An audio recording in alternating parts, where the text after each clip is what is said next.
Hello guys, my name is Noah Fitzgerald and today I'm here to tell you guys about a 2024 Hyundai Elantra N. Now the Elantra N is sort of Hyundai's more sporty version of their compact sedan.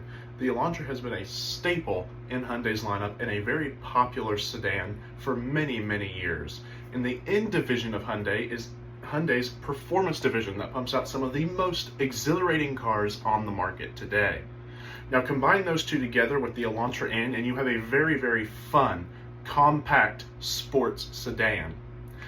For the 2024 model year, we see a refresh of the front fascia that gives it a more attractive design that makes it a little bit more cohesive, a little bit less ostentatious, and a little bit more livable for everyday driving.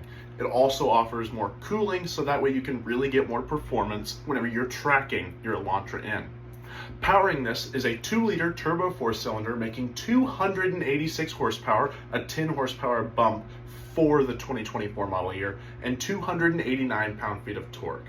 Now this is a lot of power for a sedan of its size. It doesn't weigh very much, and given that it has this much power, it is a quite peppy little sedan. It's matched to your choice of either an 8-speed wet dual clutch automatic or a 6-speed manual for those enthusiasts who want to buy a sports sedan. I think the Elantra N, with the availability of that 6-speed manual, really kind of gives that edge up on almost every other sports sedan on the market, especially those that only offer automatics. This manual is a really competent offering within the realm of manuals that still exist in cars today, and I think it's really cool that a brand like Hyundai is doing that, and I think they're selling more vehicles because of that. Of course, this is only front-wheel drive. Like most, if not all, of the competition in the field, they are front-wheel drive cars. There is no real need for them to be rear-wheel drive. I think it's kind of a bump down that we don't get a rear-wheel drive option, but I think front-wheel drive still will do fine, especially if you're taking into account all-year driving, such as winter. You'd rather have a front-wheel drive in winter than a rear-wheel drive for reliability purposes. You also do get an N-specific exhaust that is one of the loudest stock exhausts on the market. I know at the previous generation, a few years back, there was somebody who got into trouble with California law because the exhaust on the Elantra N was too loud for Californian standards. Now mind you, this is a stock exhaust, this is not aftermarket, and it sounds pretty good, and it makes that 2-liter 4-cylinder sound absolutely amazing, which I generally don't like the sound of 4-cylinders, but this Elantra N sounds really good. On the exterior of the Elantra N, you see, of course, like I mentioned before, that brand new front fascia that kind of offers a more toned down design. It still looks really aggressive. You get LED headlights with LED DRLs, and I believe incandescent turn signals. It looks so much more streamlined than the last generation. The last generation looked like it kind of had wings, like a woman's eyelash, like eyeshadow whenever they do wings. That's kind of what it looked like to me, and it was a bit ostentatious. It was a bit out there, and I thought it looked good, but this definitely looks better. I thought it was a very daring design that they took with the last Elantra, and I applaud Hyundai for doing that with the Elantra. It's really something. It's really something when an automaker says, "Hey, we're going to do something different," and that really is a risk. And I appreciate the risk, and it paid off for them. They sold a lot of the last pre-facelift Elantra N's, but I think they're going to sell even more of this facelifted one because it looks stellar. And of course, like I mentioned, the LED headlights with LED DRLs. You also do get a new front grille that allows for more braking, especially to the brakes. So that way, for the people who track their Elantra N's, which is a lot more than you might think, it gets better cooling. And of course, you get better cooling to that 2-liter 4-cylinder. So it's really set for track use like a sports sedan should be. And I really applaud Hyundai for that. They recognize what their customers use their vehicles for, and they configure them, they design them based around what the consumer uses their vehicle for. And I think that's something that a lot of brands don't necessarily do too well, but Hyundai has knocked it out of the park, especially here with the Elantra N.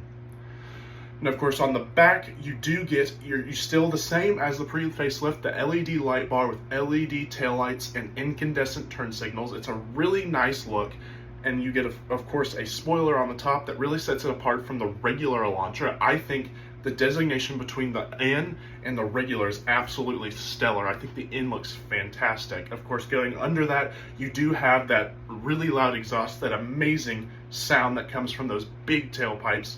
And I really appreciate Hyundai for taking the risks with this car, and that paid off because it looks stellar. Of course, on the side, you still get the same body lines, which I applaud. I made separate videos on the Elantra N pre-facelift, and I still think with this facelifted version, even though nothing has changed on the side, that's okay because it looked amazing. You don't want to mess with near perfection.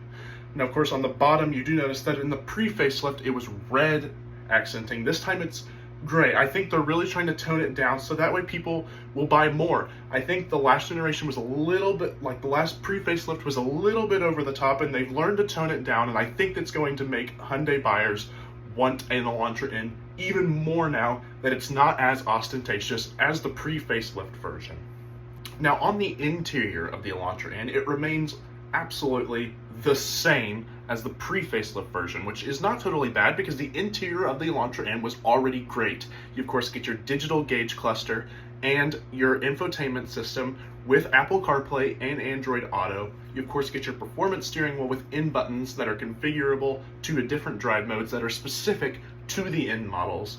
You of course get the N bucket seats with in the headrest that glows kind of like a BMW M car does, and I think that's a really cool touch.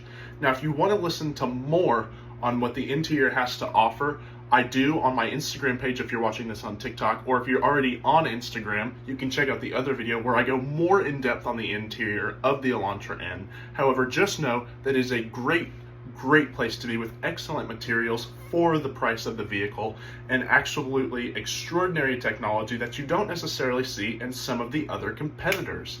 And I think that is a really good buy for the price. So if you want to check out more on the interior, if you're more interested on interior, I will have pics on this video, of course, but I will have more information on my previous videos, being that it is not changed. So if you're on my TikTok, please check out the Instagram video that I have of this, being that I cannot show you on this TikTok page because it's not there. But if you are on Instagram, check that video if you have more information on there, or visit my YouTube page where I have a full-length review posted. Well, actually, I'm doing this on YouTube now, so I'm not really sure why I said any of that. So, yeah, the interior is an absolutely amazing place to be on this. Now to the competition for the Elantra N, and there are quite a few new offerings in this segment, mostly that you'll think of, the most popular one being the Honda Civic Type R. Now the Type R offers a 2-liter 4-cylinder with almost 400 horsepower. It is offered with only a manual and is front-wheel drive. It is also a hatchback, which is something that you cannot say about the Elantra. The Elantra is a sedan. If you want a hatchback, you'll have to go for the Kona. Now, another one in this segment, of course, is the Volkswagen Golf R, which again offers almost 400 horsepower, a 2-liter inline 4-cylinder. However, the Golf R is all-wheel drive and is slightly more. It's almost $50,000 if you're looking for a decently equipped one. And with the Civic Type R, minimum almost $40,000 price tag. So these aren't cheap things. If you're looking at maybe a GR Corolla, something also from Japan, a GR Corolla has all-wheel drive, about 300 horsepower, a 1.5, I believe it's a 1.5 liter, it might be a 2 liter, but it is an inline 3-cylinder, so it is a little bit different, and I think I like it a little bit because of that character. It is, of course, all-wheel drive, but it almost, if you want a decently equipped one, it's anywhere from $40,000 to $50,000, and that's before dealer markups. And that's something that I think the Hyundai does absolutely perfect. A starting price for a Hyundai Elantra N is $37,000. That's less than anything in its competition, and it's offering just the same level of competency as the rest of the vehicles. And it's really up to you to decide if you really need to spend the more money on a Golf R or a Corolla GR or a Golf R, Civic Type R. it's $10,000 that you could be saving just to get this Hyundai that offers the same level of performance. And I think that's something extraordinary coming from Hyundai, and is a really, really big kudos on their part for doing such an amazing vehicle at such a low price. Overall, I think the Hyundai Elantra N is one of the best buys in its segment, given pricing, given power numbers, given tech features, given styling. I think it is a very, very great value for money, and I think it's one of the best budget sports cars on the market today. It's one of the only ones that you can buy for under $40,000, even with dealer markups. You can still find them below the $40,000 mark all day long, and I think that's something amazing that should be offered more. It's one of the only affordable cars on the market today, and that's from Hyundai, and I really appreciate that. Hyundai does have some reliability issues from the past, but in the recent years, they have stuck up their game. Technology, reliability, looks, they have been completely refreshing everything, and it looks amazing. So kudos to Hyundai for that, and kudos to Hyundai for the Elantra N at such a reliable price. I think it is the best buy in its segment, given the price and given everything else. My name is Noah Fitzgerald. Thank you guys for tuning into this video, and I'll see you guys in the next one. Bye for now.